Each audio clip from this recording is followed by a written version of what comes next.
Hello and welcome back to HardReset.Info. In this video, I will show you how to fix your fast charging not working on Samsung Galaxy A17. Let's begin!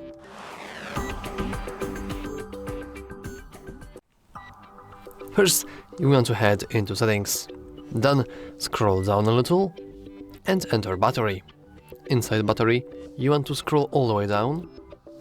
Head into charging settings, and here at the bottom we have fast charging. As you can see, currently it is disabled, which means that, as you can probably guess, it won't work. So if you want to fix this and you want to get it to work again, you want to simply enable it once again.